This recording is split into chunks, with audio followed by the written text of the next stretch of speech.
What's up? This is Dad Dirty Spoons from the IWC, and this is the Wrestling Recap Show for Friday, April 27th, 2012. I would like to start this show by saying that I actually have not seen, I read the spoilers, but I haven't actually watched anything from TNA. So this is going to be a very TNA light show. Sorry for all you TNA marks out there. Anyway, first up, we had a 3-hour Raw. It was a go-home show for Extreme Rules. Three major things that happened was Nikki Bella won the Divas Championship, so they've officially added a Nikki Bella versus Beth Phoenix for the Divas Championship on Sunday. So that will tell us a lot, see if the Bella Twins have actually re-signed with WWE or if they're leaving the company at the end of the month. By all accounts, they are going to be leaving at the end of the month, so it will probably be getting squashed by probably Karma. Apparently, she's been out and about in public, and they say that she's looking great. So, about time for Karma to get the belt, and then we finally get the Divas Money match that we've been waiting a year for, Karma versus Beth Phoenix. The other interesting thing that happened on Monday was the big contract signing between John Cena and Brock Lesnar. I personally did not like how long and how drawn out, the entire show. It started off with a contract signing, but Brock Lesnar wasn't there. Edge came out and tried to wake Cena up. I don't know how well that went, but it was good to see Edge. And he actually even mentioned his contract disputes with WWE, which I thought was kind of interesting because WWE was upset that the details of Edge's contract were actually leaked to the internet. So we'll see if the WWE is able to mend those bridges, because apparently they seriously lowballed him, and I don't blame them for that information getting out. So that's how. But that was the contract signing start. At the end, Brock Lesnar had all these retarded demands that just didn't make any sense, and the more he talked, the more I remembered why Paul Heyman was perfect as a mouthpiece for Brock Lesnar. So I think that WWE needs to seriously consider calling Paul Heyman and paying him whatever money, take it out of Brock's check, and say, talk for this man. Because Brock talking doesn't do it for me. Brock beating the shit out of John Cena does it for me. So I want him to stay, but I don't want him to talk. Paul Heyman fixes that problem very quickly. That's just my opinion. And the third major point that happened on Raw was there was this huge angle where Y2J...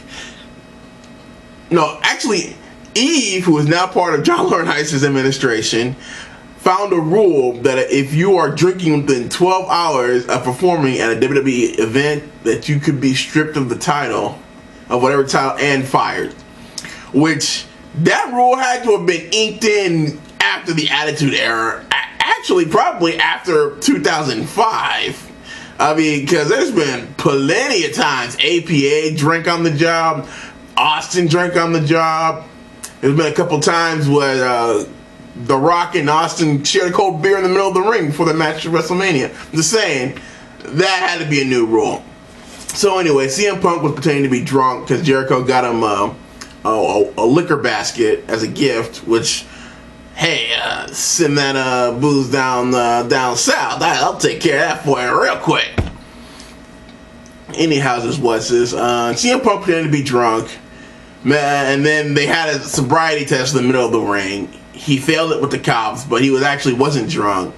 So CM Punk got the much better of Jericho and was able to retain his WWE Championship.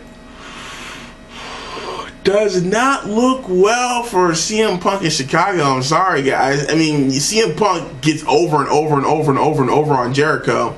It just leads me to believe that eventually Jericho's going to get this win and he's going to, get the title. And again, I'm not against that, but it's going to be a short reign because Fozzy starts touring in June. And you know what? I'm okay with that. Anyway, some other news around the squared circle is that WWE is planning to bring back Christian at or right after Extreme Rules. He is going to be on the SmackDown brand, though. Apparently, they still have people on certain brands. Alberto Del Rio has been drafted to SmackDown, but John Laurinaitis is the general manager of both SmackDown and Raw. So I have no idea who, what, why, or even most importantly, why the brands are split when one guy runs both of them and Raw's Super Show. Doesn't make any sense. But anyway, that's Christian is not dead and not released, and is probably not going to be released. The Miz also, WWE was, I guess the people thought that they were going to try and release The Miz since he's just been continuously downgraded for the past couple of forevers. Not gonna happen. Not gonna happen. WWE is adamant that there are currently no plans to dismiss or drop or cut ties with The Miz. So that's good. And the final and kind of what the hell, Rey Mysterio has been suspended for 60 days for violating a wellness policy for the second time. I didn't know they were testing him when he was injured. I guess he was about to come back and he failed a physical. I have not done enough research, so I don't know what happened. I'm not going to jump to any conclusions. I like Rey Mysterio. The WWE wellness policy is strange, to say the least. I mean, the testing is not made public.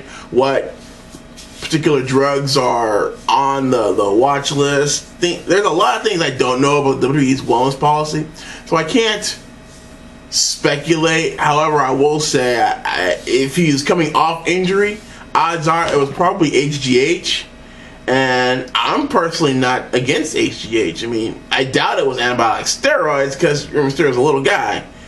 I mean, but he's older, and HGH would help him come back from injury. So that's just me. Anyway, so don't look for Rey Mysterio to come back anytime around Money in the Bank. Sounds like it. And Buff Bagwell was in a serious car accident. I would like to extend my condolence. Well, he's not dead, so I guess condolences as well. I wish him a speedy recovery. Apparently he had a seizure while he was driving and got into a pretty bad car accident the other day. And I wish him the best of luck in all of his recovery. He was quite the character back in WCW. Anyway, that's all I got for this week. I'm going to try and do a post show for Extreme Rules on Sunday night, but depends on what time I get back. I will be gone this weekend, so follow me on Twitter at @DirtySpoons. @DirtySpoons on Twitter. See what I'm doing. And don't forget to rate, comment, subscribe. This has been That Dirty Spoons from the IWC, signing off.